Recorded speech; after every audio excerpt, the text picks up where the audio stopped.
It seems that every day we're reminded that we live in an era of great power rivalry, that the rules-based order is fading, that the strong can do what they can and the weak must suffer what they must. And this aphorism of Thucydides is presented as inevitable, as the natural logic of international relations reasserting itself. And faced with this logic, there is a strong tendency for countries to go along to get along, to accommodate, to avoid trouble, to hope that compliance will buy safety. Well, it won't. So what are our options? In 1978, the Czech dissident Václav Havel, later president, wrote an essay called The Power of the Powerless. And in it, he asked a simple question: how did the communist system sustain itself? And his answer began with the greengrocer. Every morning, this shopkeeper places a sign in his window: "Workers of the world unite." He doesn't believe it. No one does. But he places the sign anyway to avoid trouble, to signal compliance, to get along. And because every shopkeeper on every street does the same, the system persists. Not through violence alone, but through the participation of ordinary people in rituals they privately know to be false. Havel called this living within a lie. The system's power comes not from its truth, but from everyone's willingness to perform as if it were true. And its fragility comes from the same source. When even one person stops performing, when the greengrocer removes his sign, the illusion begins to crack. Friends, it is time for companies and countries to take their signs down. For decades,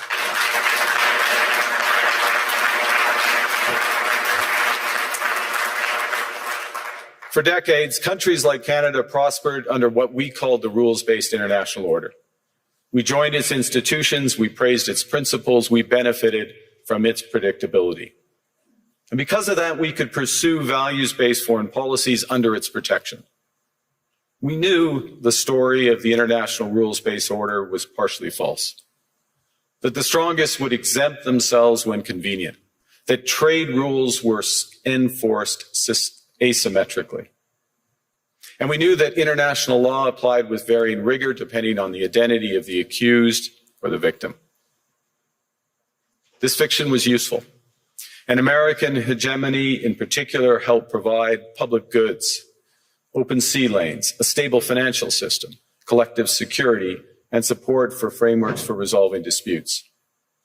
So we placed the sign in the window. We participated in the rituals.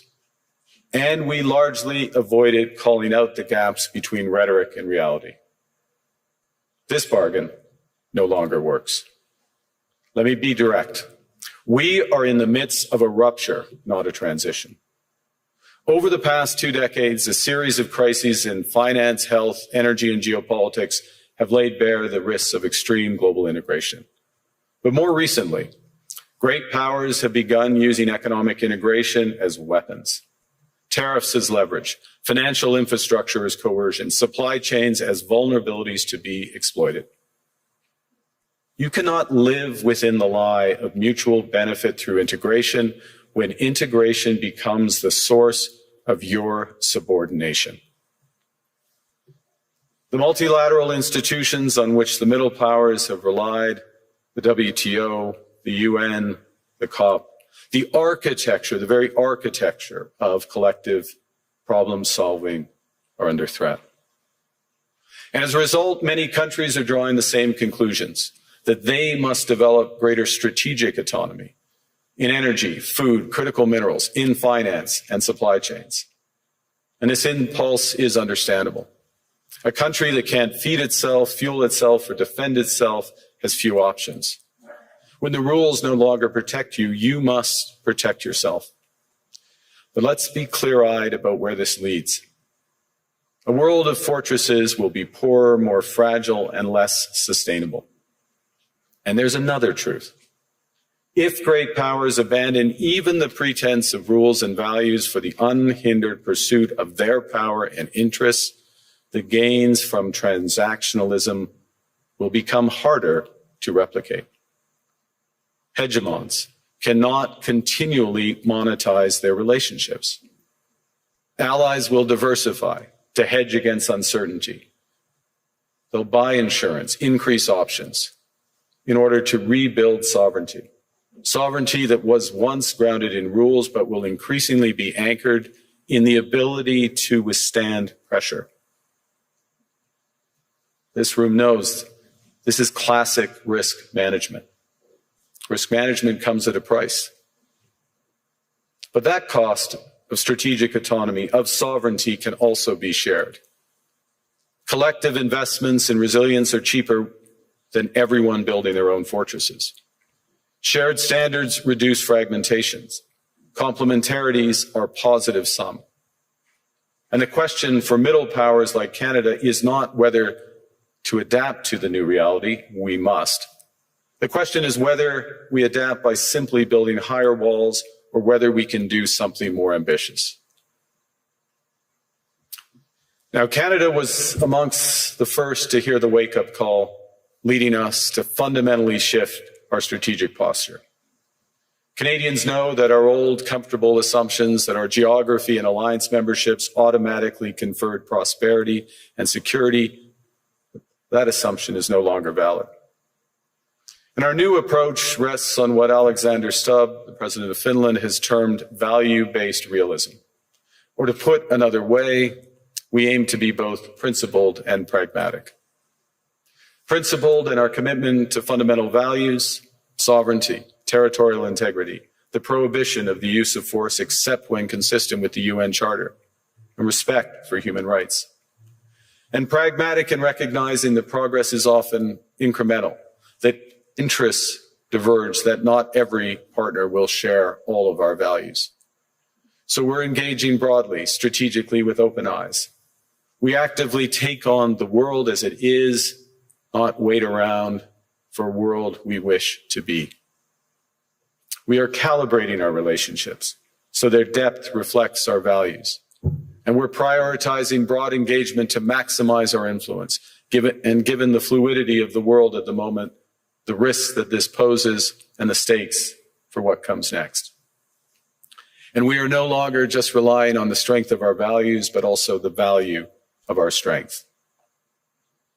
We are building that strength at home. Since my government took office, we have cut taxes on incomes, on capital gains and business investment. We have removed all federal barriers to interprovincial trade.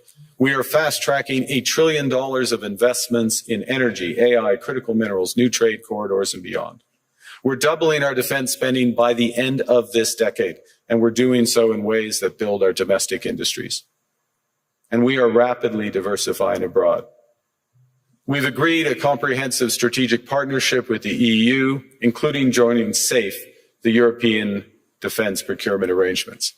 We have signed 12 other trade and security deals on 4 continents in 6 months. The past few days, we've concluded new strategic partnerships with China and Qatar. We're negotiating free trade pacts with India, ASEAN, Thailand, Philippines, and Mercosur. We're doing something else. To help solve global problems, we're pursuing variable geometry. In other words, different coalitions for different issues based on common values and interests. So on Ukraine, we're a core member of the Coalition of the Willing and one of the largest per capita contributors to its defense and security. On Arctic sovereignty, we stand firmly with Greenland and Denmark and fully support their unique right to determine Greenland's future.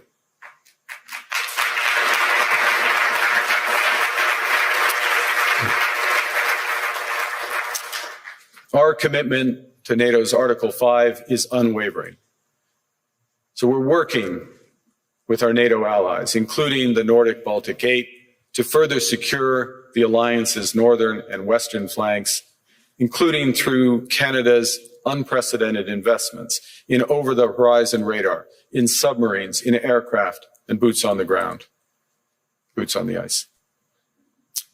Canada strongly opposes tariffs over Greenland and calls for focused talks to achieve our shared objectives of security and prosperity in the Arctic. On plurilateral trade, we're championing efforts to build a bridge between the Trans-Pacific Partnership and the European Union, which would create a new trading bloc of 1.5 billion people. On critical minerals, we're forming buyers clubs anchored in the G7 so that the world can diversify away from concentrated supply.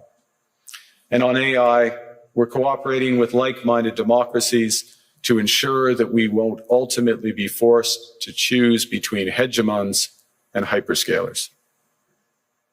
This is not naive multilateralism, nor is it relying on their institutions. It's building coalitions that work, issues by issue, with partners who share enough common ground to act together. In some cases, this will be the vast majority of nations. What it's doing is creating a dense web of connections across trade, investment, culture, on which we can draw for future challenges and opportunities. Argue the middle powers must act together because if we're not at the table, we're on the menu. But I'd also say that great powers can afford for now to go it alone. They have the market size, the military capacity, and the leverage to dictate terms. Middle powers do not.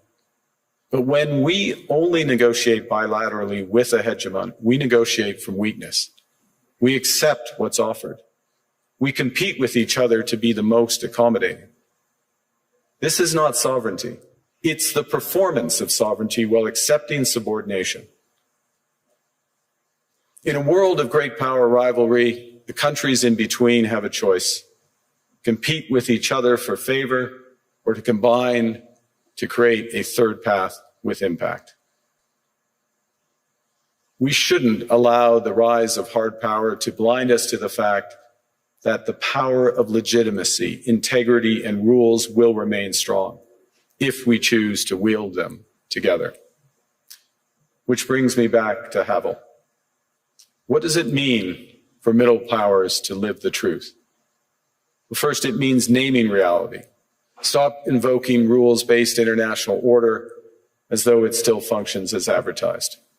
Call it what it is: a system of intensifying great power rivalry where the most powerful pursue their interests using economic integration as coercion. It means acting consistently, applying the same standards to allies and rivals. When middle powers criticize economic intimidation from one direction but stay silent when it comes from another, we are keeping the sign in the window. It means building what we claim to believe in. Rather than waiting for the old order to be restored, it means creating institutions and agreements that function as described. And it means reducing the leverage that enables coercion. That's building a strong domestic economy. It should be every government's immediate priority. And diversification internationally is not just economic prudence. It's a material foundation for honest foreign policy, because countries earn the right to principled stands by reducing their vulnerability to retaliation. So Canada. Canada has what the world wants. We are an energy superpower. We hold vast reserves of critical minerals. We have the most educated population in the world. Our pension funds are amongst the world's largest and most sophisticated investors. In other words, we have capital, talent. We also have a government with immense fiscal capacity to act decisively. And we have the values to which many others aspire. Canada is a pluralistic society that works. Our public square is loud, diverse, and free. Canadians remain committed to sustainability. We are a stable and reliable partner in a world that is anything but. A partner that builds and values relationships for the long term. And we have something else. We have a recognition of what's happening and a determination to act accordingly. We understand that this rupture calls for more than adaptation. It calls for honesty about the world as it is. We are taking the sign out of the window. We know the old order is not coming back. We shouldn't mourn it. Nostalgia is not a strategy, but we believe that from the fracture, we can build something bigger, better, stronger, more just. This is the task of the middle powers. The countries that have the most to lose from a world of fortresses and the most to gain from genuine cooperation. The powerful have their power, but we have something too. The capacity to stop pretending, to name reality, to build our strength at home, and to act together. That is Canada's path. We choose it openly and confidently, and it is a path wide open to any country willing to take it with us. Thank you very much.